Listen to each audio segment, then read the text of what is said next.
Helen Carter stood in the grand chamber of the Galactic Council and felt the weight of 300 years pressing down on her shoulders. The chamber was massive, built to accommodate 47 different species, each with their own unique physical requirements. Some breathed methane, others required intense gravity fields, and a few existed as energy patterns held together by magnetic containment. The architecture reflected this diversity with sections of the floor that shifted between solid matter and liquid suspension, walls that changed temperature by hundreds of degrees within meters, and air that filtered through dozens of different atmospheric zones. She had been Earth's ambassador for 12 years now, long enough to understand the subtle language of galactic politics, long enough to know when humanity was being discussed in the private channels that her translation device could not access, long enough to recognize the look in the Vrex Chancellor's 3 eyes when he was about to deliver news that would change everything. The vote had taken 6 hours. Helen had watched as each species cast their decision on the holographic display that floated in the center of the chamber. The Vrex voted first, their symbol glowing red for expulsion. Then came the Toral Collective, another red. The miners of Kephis Prime, red. The Singing Crystals of Andara, red. On and on it went. 47 species, 47 votes, and not a single one in humanity's favor. Commander Jake Morrison stood 3 steps behind her, his military uniform crisp despite the long hours of waiting. His face showed nothing. No anger, no surprise, no fear. Helen had requested his presence specifically for this moment. Jake had spent 20 years in the Earth Defense Fleet and another 5 in diplomatic security. He understood what this vote really meant, and more importantly, he understood what would happen next. The Vrex Chancellor rose from his elevated platform, his chitinous body reflecting the dim blue light that most species in the chamber preferred. His voice came through Helen's translator as a deep, resonant tone that carried both authority and what might have been regret. Ambassador Carter, the Galactic Council has reached its decision. Humanity is hereby expelled from galactic civilization. You have 1 standard year to remove all human presence from Council-recognized space. This includes all colony worlds, space stations, mining operations, and diplomatic facilities. Failure to comply will result in immediate military action. Helen took a slow breath and activated her communication device. Her response would be transmitted simultaneously to every human government, every colony, every ship in the fleet. The United Earth Government acknowledges the Council's decision. We will comply with all requirements within the specified time frame. The Chancellor seemed taken aback by her calm acceptance. Perhaps he had expected anger or desperate pleading. The other species in the chamber shifted and murmured among themselves, creating a sound like wind through a forest of alien thoughts. "You do not contest this decision?" the Chancellor asked. "No," Helen said simply. "The Council has spoken. Humanity respects the democratic process, even when the outcome is unfavorable to us." What she did not say, what she could never say in this chamber, was that this moment had been anticipated for 30 years. Director Linda Hayes had begun drafting contingency plans when the first whispers of expulsion started circulating through back channels. Prime Minister Richard Cole had authorized the allocation of resources to what was officially called the Deep Space Colonization Initiative, but which everyone in the Earth government knew was really Operation Exodus. Humanity had seen this coming. They had prepared. And now that the axe had finally fallen, they were ready to move. Jake Morrison's communication device vibrated against his wrist, 3 short pulses followed by 2 long ones. The signal he had been waiting for. Back on Earth, in Geneva, in the underground command center that coordinated all human military and colonial operations, the order had been given. Operation Exodus was now active. Helen turned to leave the chamber and Jake fell into step beside her. The other ambassadors watched them go, some with what might have been sympathy, others with clear satisfaction. The Vrex had led the charge for humanity's expulsion, citing 3 centuries of complaints. Humans expanded too quickly, they said. Humans militarized every frontier. Humans refused to accept the Council's authority on matters of territorial dispute. All of it was true, of course. Humanity had spread across 24 star systems in the time it took most species to establish a single colony. The Earth Defense Fleet was larger and more advanced than any other single-species military. And yes, when the Council tried to arbitrate disputes over colony rights, humanity had a habit of presenting archaeological evidence, historical claims, and legal arguments that tied the Council in knots for years. The galaxy's other civilizations had grown tired of the aggressive newcomers. They wanted peace, stability, and predictability. Humanity offered none of those things. As they walked through the corridors of the Council station, passing groups of aliens who quickly moved aside, Helen allowed herself a small smile. "They think they have won," she said quietly. Jake nodded. "They have no idea what they just did." "1 year," Helen said. "They gave us 1 year to leave." "We will be gone in 8 months," Jake replied. "And we will take everything that matters with us." The plan was elegant in its simplicity. Every human colony had been built with the possibility of rapid evacuation in mind. Modular construction, portable infrastructure, ships that could be repurposed from cargo haulers to colony transports within weeks. The Council thought humanity would scramble to comply, that there would be chaos and confusion as billions of people tried to relocate. Instead, they would see the most organized, efficient, and thorough withdrawal in galactic history. Back on Earth, Director Linda Hayes was already implementing Phase 1. Every colony governor had received their orders. Every ship captain knew their role. The civilian population had been prepared through decades of careful messaging about the importance of adaptability and the romance of frontier exploration. When the announcement came that humanity was leaving Council space, there would be no panic, no despair. There would be excitement. Prime Minister Richard Cole addressed the planet from his office in Geneva, his face projected on screens across every human world. "My fellow citizens, today the Galactic Council has asked us to leave their territory. We accept their decision with dignity and without rancor, but let me be clear about what this means for humanity. We are not being destroyed. We are not being conquered. We are being set free." The message resonated across human space. The Council had meant the expulsion as punishment, as a way to contain the dangerous upstarts who refused to follow the rules. What they had actually done was remove the only restraint that had been holding humanity back. Beyond the galactic rim, in the dark spaces that other species feared and avoided, there were entire regions of unexplored space. There were resources beyond counting, worlds waiting to be settled, mysteries to be solved. The Council had claimed the comfortable center of the galaxy and built their civilization in the warm light of well-charted stars. They were welcome to it. Humanity was going into the dark, and they were going with purpose, with preparation, and with the certain knowledge that what waited out there would make them stronger than the Council could possibly imagine. The galaxy had voted to banish Earth. Humanity did not wait to be told twice. They had been waiting for this moment for decades, and now that it had finally arrived, they were ready to show the universe what humans could really do when no one was watching, when no one was imposing limits, when there were no rules except the ones they made for themselves. Helen Carter filed her final report to the Council, a brief document thanking them for 3 centuries of cooperation and confirming humanity's intention to comply with all terms of the expulsion.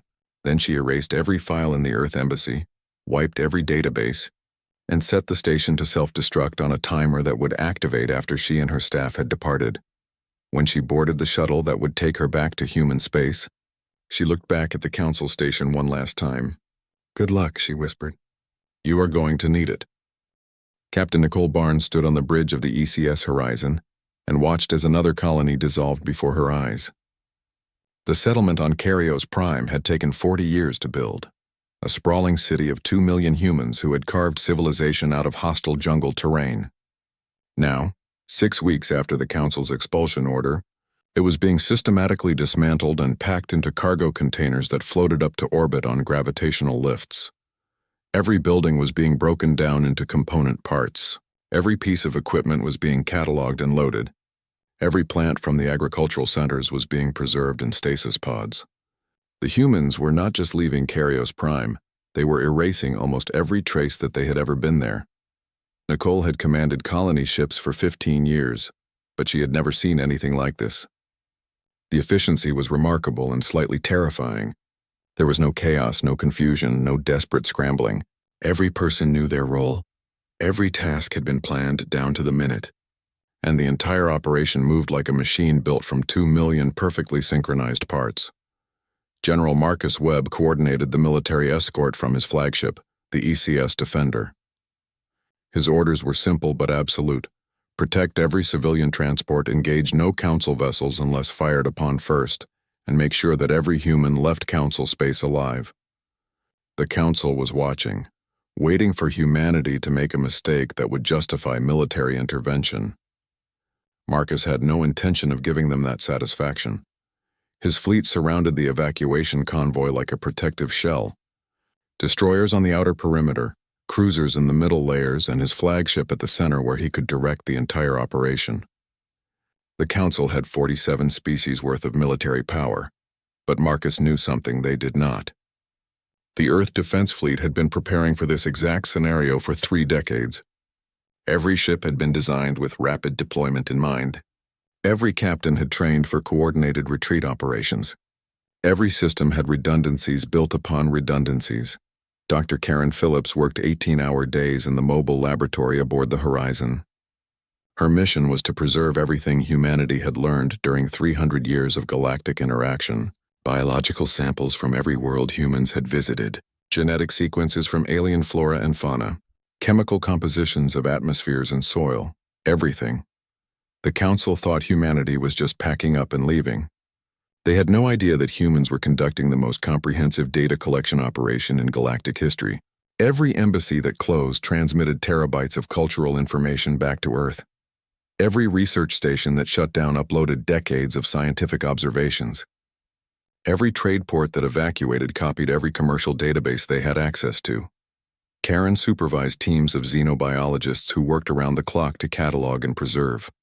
Some samples were frozen in cryostorage. Others were kept alive in carefully controlled environmental chambers. Still others existed only as genetic information stored in quantum databases. When humanity left Council space, they would take the knowledge of 300 years with them. Her colleague Paul Garrett headed the engineering division, and his job was even more ambitious. Paul was documenting every piece of technology that humanity had encountered, developed or adapted during their time in galactic civilization. Propulsion systems, power generation, medical devices, communication networks, everything. The Council had shared some technology with humanity, sold them other pieces, and jealously guarded their most advanced systems. Paul's job was to make sure humanity had detailed schematics of all of it. Some of this documentation came from legitimate sources, information that humanity had purchased or been given. Other pieces came from less official channels, the kind that diplomatic immunity had allowed humans to engage in without consequence. Paul did not concern himself with the ethics of industrial espionage. His job was to ensure that humanity did not leave the galaxy as technological dependents. On Mars, Governor Lisa Monroe faced the most politically complex evacuation of all. Mars was not technically in Council space, being part of humanity's home system, but the Council had demanded that humans abandon all settlements outside of Earth itself. The argument was that Mars colonies had been established using Council-approved jump-gate technology and therefore fell under Council jurisdiction. Prime Minister Richard Cole had refused this demand outright. Earth, Luna, and Mars were sovereign human territory, period. The Council could expel humanity from their space, but they had no authority over Sol System. Lisa's challenge was different. She needed to evacuate the outer colonies, the settlements on Europa, Titan, and the asteroid belt facilities that did fall into the gray zone of Council claims. 20 million people needed to be relocated from those outer settlements to Mars, and they needed to arrive in an orderly fashion that would not overwhelm the Red Planet's infrastructure. Lisa had 6 months to absorb a population increase of nearly 40%. She worked with city planners, resource managers, and construction coordinators to expand Mars's habitation domes, increase food production, and build the housing that millions of displaced humans would need. What surprised the Council observers was the attitude of the evacuating humans. There was no anger in the transmissions that leaked through communication channels. No despair in the faces of colonists boarding transport ships. Instead, there was something that looked disturbingly like excitement. Ambassador Helen Carter noticed this during her final tour of human facilities before their closure. She visited the embassy on Vrex Prime and found the staff cheerful, almost giddy. She stopped at the trade station on Toral 7 and found merchants joking about the adventure ahead. She inspected the research outpost on Kephis Minor and found scientists eager to explore new frontiers. The truth was that most humans had never fully embraced life under Council authority. The restrictions had always chafed.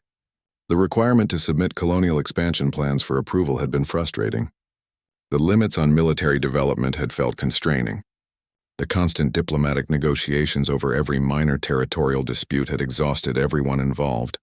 Now, all of that was ending. Humanity was being cut loose from the bureaucracy, the limitations, and the endless compromises that galactic civilization required. They were being expelled, yes, but they were also being freed. Commander Jake Morrison compiled intelligence reports from every corner of Council space, and the picture they painted was fascinating. The Council species were confused by humanity's compliance. They had expected protests, legal challenges, maybe even military resistance. Instead, they got polite acknowledgement and efficient withdrawal. Some Council members were beginning to wonder if they had made a mistake. The Vrex Chancellor sent 3 separate diplomatic inquiries asking if humanity wanted to negotiate modified terms. Helen Carter responded to each one with the same message. Humanity accepted the Council's decision and would comply fully. She did not mention that modified terms were no longer interesting to the human government. The Council had made their choice, and humanity had made theirs. 5 months into the evacuation, the first convoys reached the edge of Council space. Nicole Barnes guided the horizon through the final jump gate that connected to civilized territory and emerged into the dark region beyond. Her sensors showed empty space stretching in all directions, uncharted and unclaimed. Behind her, 3,000 ships followed through the gate, carrying 200 million colonists and everything they owned. General Marcus Webb established a defensive perimeter on the Council side of the gate, not to threaten anyone, but to ensure that the remaining convoys could evacuate without interference. His ships maintained perfect formation, their weapons cold but their shields at full power. The message was clear. Humanity was leaving peacefully, but they were not leaving weakly. Dr. Karen Phillips stood in her laboratory and looked at the rows of sample containers that represented humanity's xenobiological legacy. 300 years of discovery, all packed into a mobile facility that would travel into unknown space. She felt no sadness about leaving, only curiosity about what new life forms waited in the darkness ahead. Paul Garrett made the final backup of his engineering database and encrypted it with security protocols that would take the Council's best computers 1,000 years to crack. Then he uploaded copies to every ship in the fleet, ensuring that even if something happened to the primary archive, humanity's technological knowledge would survive. Governor Lisa Monroe watched the last transport from Titan Dock at Mars Central Station and felt a wave of relief. The outer system evacuations were complete. Now Mars would serve as the anchor point for humanity's presence in Sol system, the link between Earth and the colonies that were even now pushing deeper into unexplored space. 8 months after the Council's vote, the final human facility in Council space went dark. The embassy on the Council station transmitted its last message, a formal document thanking the galactic community for 3 centuries of coexistence and wishing them prosperity in the future. Then Helen Carter and her remaining staff boarded their shuttle and departed. Captain Nicole Barnes had seen many strange things during her years commanding colony ships, but nothing had prepared her for what the sensors were showing now. The Horizon had been traveling through the dark region for 3 weeks, following coordinates that Chief Navigator Ryan Cooper had calculated from probe data that was older than human spaceflight itself. Ancient automated probes from the early space age had drifted far beyond their intended range, sending back fragmentary data about regions that humanity had never explored. Ryan had spent years analyzing that data, looking for patterns that others had missed. What they found was impossible according to everything the Council had taught humanity about the universe. The asteroid field stretched across millions of kilometers, but it was not random debris from planetary collisions or stellar formation. The rocks were arranged in geometric patterns that no natural process could create. Some were perfect spheres, others were cubes, and still others had shapes that hurt to look at, angles that seemed to exist in more dimensions than human eyes could properly perceive. Commander Jake Morrison stood beside Nicole on the bridge, his military training making him cautious where others might have been excited. "We should proceed carefully," he said. "The Council calls this region the dead zone for a reason." Nicole nodded but did not change course. Behind the horizon, 15,000 ships followed in a convoy that stretched across space like a river of light in the darkness. 2 billion humans had come to this region because they had nowhere else to go, and turning back was not an option. Ryan, take us closer to that large asteroid, the hollow one. Ryan Cooper adjusted their trajectory, bringing the horizon alongside an asteroid that was the size of a small moon. The surface was pockmarked with what looked like impact craters, but the sensors showed something else. The interior was hollow, and there were structures inside that registered as artificial. Captain, I am reading power signatures. Faint, but definitely there. Dr. Martin Gray rushed onto the bridge, his tablet displaying analysis that he had been running for the past hour. Martin was the fleet's chief scientist, a man who had spent 30 years studying xenoarchaeology and ancient civilizations. This is it, he said, his voice shaking with excitement. This is what I have been looking for my entire career. Explain, Nicole said. The Council species know about 6 previous galactic civilizations that rose and fell before they achieved spaceflight, Martin said. But the evidence always suggested there was a 7th, one that was far more advanced than any of the others. The Council stopped looking because every expedition they sent to this region never came back. Jake frowned. And you think that is a good reason for us to be here? I think, Martin said slowly, that the Council gave up too easily. They sent small exploration teams with minimal resources. We are arriving with 2 billion people, thousands of ships, and nothing to lose. Whatever is in this region, we have the numbers and the determination to understand it. Nicole made her decision quickly, the way she always did. Jake, organize a security team. Martin, put together your best scientists. We are going inside that asteroid. The landing party consisted of 20 people, a mix of military personnel and scientists, all wearing environmental suits designed for unknown conditions. They entered the asteroid through an opening that looked like it had been carved by precise machinery, not natural erosion.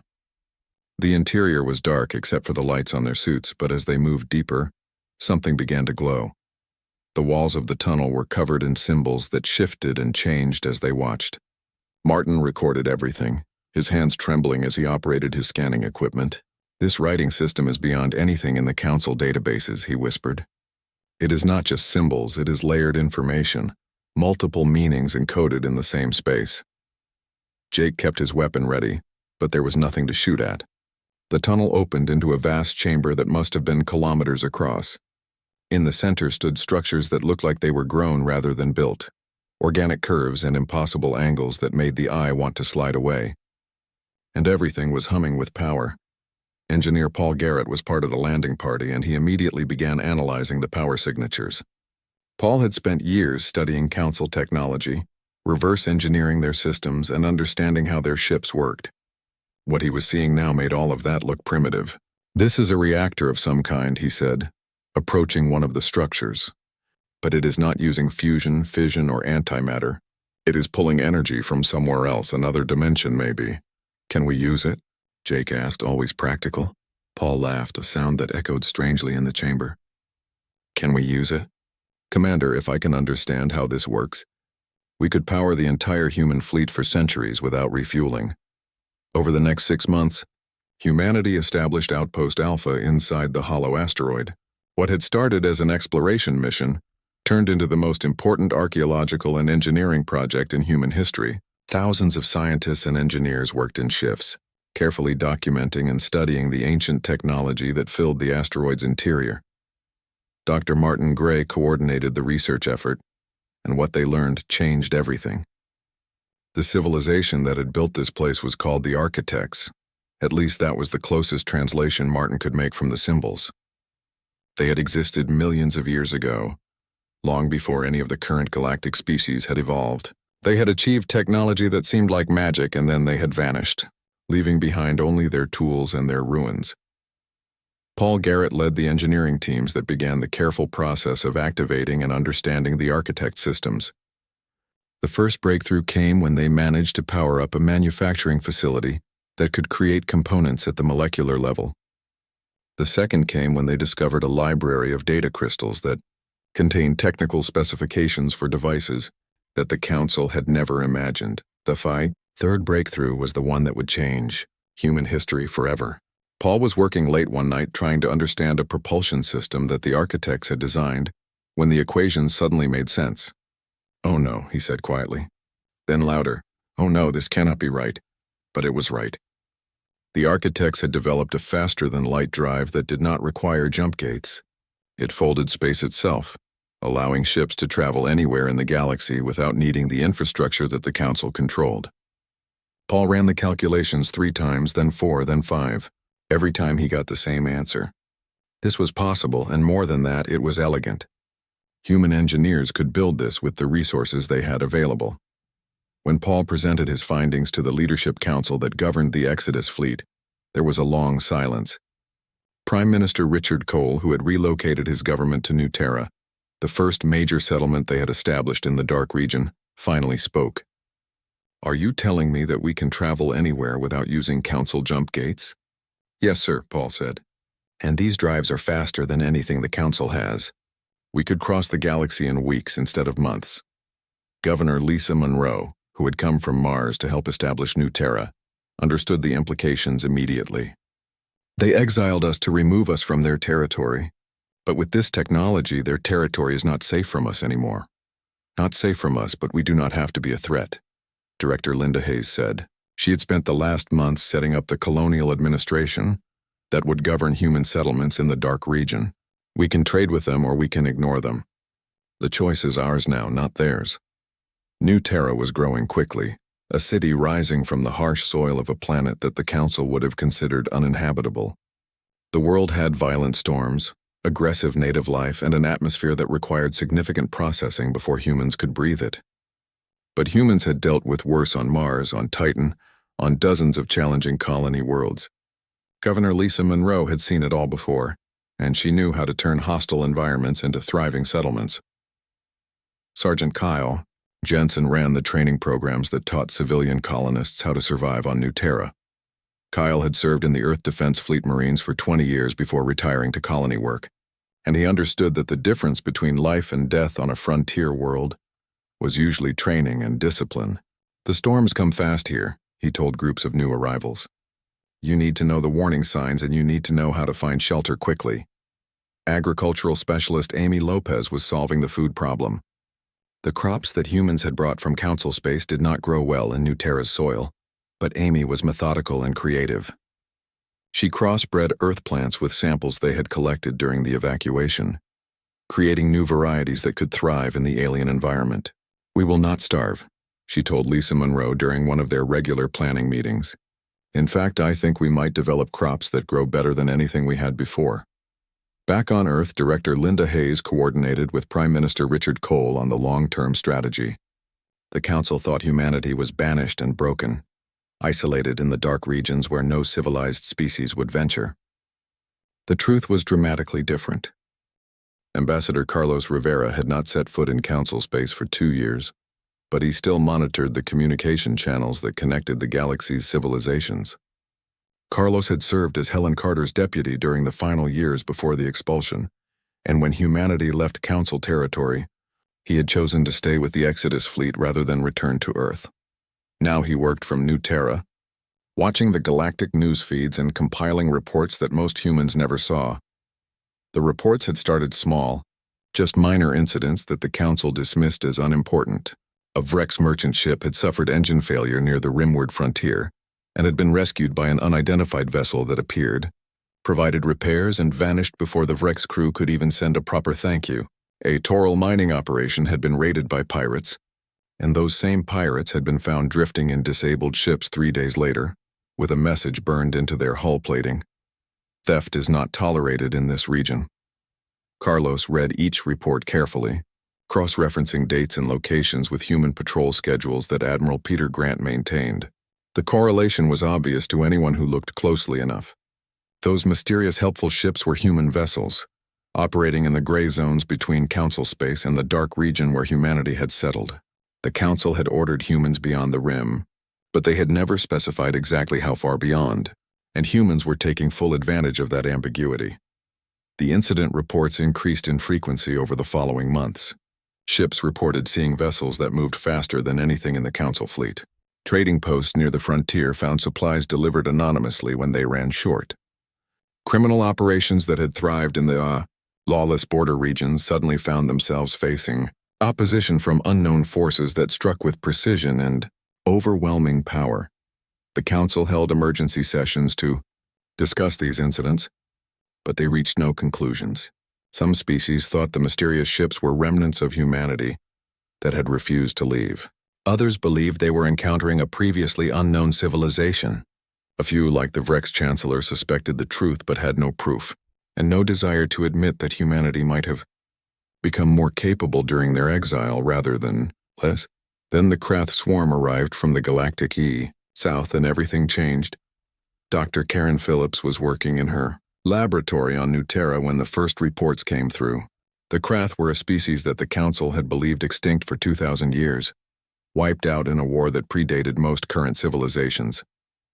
They were a hive intelligence, billions of individual organisms that thought and acted as one. They did not negotiate, did not trade, and did not coexist. They consumed everything in their path, breaking down matter to fuel their expansion. The initial reports were fragmentary and confused. A Toral colony had gone silent. Then another. Then an entire star system stopped responding to communication attempts. By the time the Council realized what was happening, the Krath had already consumed 6 systems and were moving toward the more populated regions of Council space with terrifying speed. Karen analyzed the data that human intelligence networks were collecting, and the picture was grim. The Krath used biological ships, grown rather than built, that could repair themselves and reproduce using consumed matter. They had no central command that could be targeted, no supply lines that could be cut. Every Krath organism was replaceable, and every loss just made them hungrier. This is what consumed the architects, she said during a briefing with the Human Leadership Council. The timeline matches. The architects disappeared suddenly. No gradual decline, just gone. The Krath must have swept through their territory and consumed everything. Prime Minister Richard Cole listened carefully to her analysis, his face showing the weight of the decision he knew was coming. How long until they reach former human colony sites? 4 months, Karen said. Maybe 5. The Council is trying to mount a defense, but they are not equipped for this kind of threat. They have spent centuries in peace building trade networks and diplomatic relationships. The Krath do not care about any of that. Admiral Peter Grant had been rebuilding the Earth Defense Fleet in secret, using the architect technology that Paul Garrett's engineers had learned to replicate. The new human ships were sleek and fast, powered by drives that folded space and armed with weapons that the Council had never seen. Peter had 200 of these vessels now, with more coming online every week. We could make a difference, he said. The question is whether we should.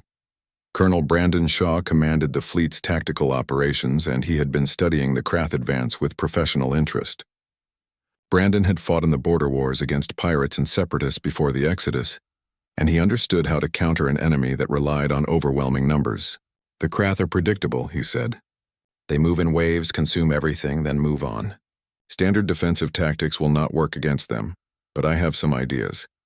The debate in the Leadership Council lasted 3 days and became heated at times. Some argued that humanity owed the Council nothing after being expelled. Others pointed out that the Krath would eventually reach human space if they were not stopped, making this fight inevitable. Still others saw an opportunity to demonstrate that humanity's dangerous nature was exactly what the galaxy needed in a crisis. Captain Nicole Barnes attended the debate as an observer, and she found herself frustrated by the political calculations. People are dying, she said when given a chance to speak. Council citizens, yes, but still people. Species that we lived alongside for 300 years. If we can help and choose not to, what does that make us? Governor Lisa Monroe supported intervention for practical reasons. The Krath are consuming technology as they advance.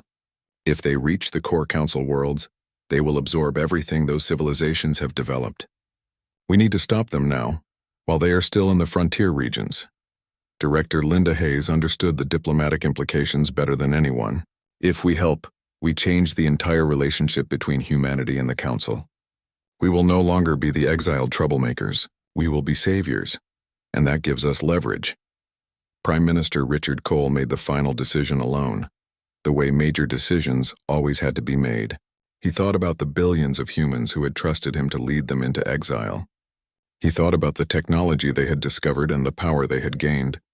He thought about what kind of civilization humanity wanted to be. We help, he said finally. Not because we owe the Council anything. Not because we want leverage or gratitude. We help because the Krath represent exactly the kind of existential threat that every civilization fears. And we have the capability to make a difference. Admiral Grant, prepare the fleet for combat operations. Peter Grant had been waiting for this order, and he wasted no time implementing it. The Earth Defense Fleet mobilized from bases that the Council did not know existed, gathering in the dark regions before making the jump to Council space. 200 ships carrying weapons that could tear through Krath biohulls, manned by crews that had trained in secret for exactly this kind of operation. Commander Valerie Ross led the fighter wings that would provide close support during the battle. Valerie had been a test pilot before the Exodus, one of the first humans to fly ships equipped with the new architect-derived technology. She knew what the vessels could do, and she had trained her pilots to push those capabilities to their absolute limits. "We are faster than anything the Krath have," she told her squadron leaders. "We use that speed to hit them where they are vulnerable, then disappear before they can respond." Colonel Brandon Shaw finalized his tactical plan and distributed it to every ship captain in the fleet. The plan was aggressive and risky, but it played to humanity's strengths. The Council fleets fought in formations, using massed firepower and coordinated shields. The human approach was different, based on speed, precision, and the ability to strike from unexpected angles using the space folding, drives that no other species possessed. The fleet made its final preparations while the Krath continued their advance through Council space. The Vrex home colonies were directly in the path of the swarm, and the Vrex military was preparing for a desperate last stand. They had called for help from every Council species, but reinforcements were days away, and the Krath would arrive in hours.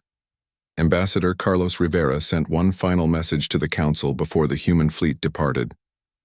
It was brief and unsigned, transmitted on an encrypted channel that only the highest levels of Council leadership could access. "Help is coming. Hold the line at Proxima Gate." Then the Earth Defense Fleet made the jump to Council space, emerging from space-folded pathways that should not have existed according to everything the Council knew about physics. They arrived in perfect formation. 200 ships arranged in patterns that Brandon Shaw had calculated to maximize their effectiveness against swarm. Tactics. Admiral Peter Grant opened a communication channel that broadcast on every frequency the Council used. His message was clear and direct. "This is the Earth Defense Fleet responding to distress calls from Vrex colonies. All Council vessels fall back to secondary positions and let us through. We are here to hold the line." The Battle of Proxima Gate started with silence, the kind of silence that comes before everything changes forever. Admiral Peter Grant stood on the bridge of his flagship and watched as the Krath swarm emerged from the stellar void, like a plague given physical form. Millions of bioships, each one grown from consumed matter, each one part of a hive intelligence that had destroyed civilizations older than the Council itself. The Vrex Defense Fleet was positioned in a desperate formation around the jump gate that led to their home colonies. 40 ships, all that remained of their once proud military, stood between the Krath and billions of civilians who had nowhere left to run. The Council reinforcements were still hours away, and the Vrex commanders knew they could not hold that long. Then the human fleet arrived, and space itself seemed to tear open as 200 vessels emerged from impossible angles using drives that folded reality. The Council vessels scattered in confusion, not understanding how ships could appear without using the jump gates, not recognizing the sleek designs that bore no resemblance to any known technology. Peter activated the fleet-wide communication channel, and his voice carried across every human ship simultaneously. "All vessels, this is Grant. Execute combat pattern Shaw 7. Fighter wings launch immediately. Capital ships maintain formation and advance on my mark." Commander Valerie Ross led her fighter wing away from the carrier vessels. 300 small craft that moved like schools of fish in perfect coordination. The fighters were tiny compared to the Krath bioships, but they were fast, impossibly fast, and they carried weapons that had been specifically designed to exploit the weaknesses that Dr. Karen Phillips had identified in Krath. Biological armor. The first wave of human fighters struck the leading edge of the Krath swarm with precision that shocked the watching Council officers. Valerie's targeting computer painted enemy ships in red, and she selected the largest concentrations of Krath vessels. "All wings, focus fire on the cluster points. Break their formation before they can establish attack pattern." The architect-derived weapons burned through Krath biohulls like acid through flesh. The Krath had evolved their ships to resist conventional energy weapons and kinetic projectiles, but they had no defense against technology that disrupted matter at the molecular level. Explosions blossomed across the swarm as bioships dissolved into clouds of organic debris. Colonel Brandon Shaw coordinated the capital ship assault from his position on the tactical command vessel. His plan was built on one key insight. The Krath fought like a swarm because they were a swarm. Millions of small decisions made by individual organisms that added up to something that looked like strategy. But they had no true tactical flexibility, no ability to adapt quickly to unexpected situations. All capital ships, advance in Delta formation, Brandon ordered. Target the gaps that the fighters are creating. Do not let the swarm close the holes. Captain Nicole Barnes commanded the Horizon, now refitted as a carrier and command vessel, and she watched as the battle unfolded according to Brandon's plan. The human ships moved through the Krath formation like surgical instruments, cutting away infected tissue with precise strikes rather than trying to fight the entire mass at once. Engineering, how are our shields holding? Engineer Paul Garrett monitored the power distribution from his station deep in the ship's core. Shields at 80% and stable. The architect power systems are performing better than projected. We can maintain this intensity for hours if needed. The Krath responded to the human attack with characteristic brutality, throwing more and more bioships at the intruders. But the human vessels were never where the Krath expected them to be. The space-folding drives allowed human ships to appear, strike, and vanish before the swarm could coordinate a response. It was like fighting smoke, and the Krath hive intelligence had no experience with an enemy that refused to hold still. On the bridge of his flagship, Admiral Peter Grant watched the tactical display and allowed himself a small smile. All vessels execute Phase 2. Push them back. The human fleet shifted formation, no longer fighting defensively around the jump gate, but pushing forward into the heart of the swarm. It was an insane maneuver by conventional military standards, deliberately moving into the densest concentration of enemy forces. But conventional standards did not apply to ships that could fold space and weapons that ignored traditional defenses. Commander Valerie Ross led the fighter wings deeper into enemy territory, her pilots following attack patterns that they had practiced 1,000 times in simulation, but never thought they would use in real combat. "Stay tight, stay fast, and do not give them a stationary target," she called over the squadron channel. "Remember, we are not trying to kill every Krath ship. We are trying to break their momentum." The battle raged for 14 hours without pause. Human ships cycled through combat and rest periods, with fresh vessels moving to the front while damaged ones fell back for repairs. The Krath knew no such rotation. They threw everything they had at the human fleet. But the tide was turning. Dr. Karen Phillips monitored the battle from New Terra, analyzing the biological data that combat sensors were collecting. "The swarm is fragmenting," she reported to Prime Minister Richard Cole. "Without forward momentum, the hive intelligence starts to lose cohesion. Individual Krath organisms become confused when they cannot follow the consumption pattern." Richard watched the battle reports with a mixture of pride and concern. Every human casualty was someone who had trusted him to lead them to safety, and now he had sent them into battle against an enemy that had destroyed civilizations. "What are our losses?" 17 ships severely damaged, 3 destroyed, Director Linda Hayes reported from her position at the Intelligence Center. "Casualties are lower than projected. The architect shields are saving lives." When the sun rose over the Vrex homeworld, the Krath swarm was broken. Not destroyed entirely. That would have required months of hunting down scattered remnants, but broken as an organized threat. The bioships that remained were fleeing in all directions, no longer coordinated by hive intelligence, just individual organisms trying to survive. The human fleet held position around Proxima Gate, their ships scarred from battle but intact. On the planet below, Vrex citizens emerged from shelters and looked up at the sky where human vessels stood guard over their world. The species that had led the vote to expel humanity now owed those same humans their survival. Ambassador Carlos Rivera returned to Council space for the first time in 2 years, his shuttle approaching the Council station with formal diplomatic clearance. The chamber was packed when he entered, every species represented, every eye turned toward the human who walked alone to the center of the room. The Vrex Chancellor spoke first, his voice carrying a humility that had not been there during the expulsion vote. Ambassador Rivera, the Council wishes to express its gratitude for humanity's intervention. Without your fleet, the Krath would have consumed our core worlds. We are in your debt. Carlos nodded politely but did not smile. The Earth Defense Fleet responded to a distress call as any civilized species would. We did not come for gratitude or debt. We came because the Krath represented a threat to all life in this region of space. The Council members shifted uncomfortably. The human was being gracious, but his words carried an implicit criticism. Where was the Council's fleet during the crisis? Why had humanity, exiled and supposedly broken, been the ones to respond effectively? Nevertheless, the Chancellor continued, the Council recognizes that our previous decision regarding humanity may have been premature.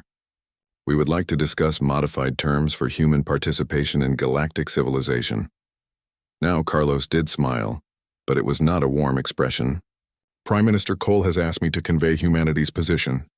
We accept that the Council voted to expel us, and we complied with that decision fully. We left your territory, established our own settlements, and built our own civilization. That process is complete. We are no longer seeking Council approval or acceptance. The chamber erupted in confused murmurs. The Chancellor raised his hand for silence. Then what does humanity want? Carlos distributed a data packet to every species representative. These are humanity's terms, not requests. First, recognition of full sovereignty over all territory beyond the galactic rim. Second, the right to maintain independent military forces without Council oversight. Third, equal trade status with all Council species, no restrictions based on our previous expulsion. Fourth, formal acknowledgement that the expulsion was unjust and that humanity has met all obligations under galactic law. And if we refuse? A Tyrell representative asked. Then we return to our own territory and you handle the next crisis without us. Carlos said simply, the Council seems to believe that humanity needs the galaxy. You should consider the possibility that the galaxy needs humanity. The vote took 3 days, but the outcome was never really in doubt. Every term that Carlos had presented was accepted with only minor modifications. Humanity was offered full readmission to the Council with complete equality, something that had taken other species centuries to achieve. On New Terra, Governor Lisa Monroe oversaw the celebrations that erupted across human settlements.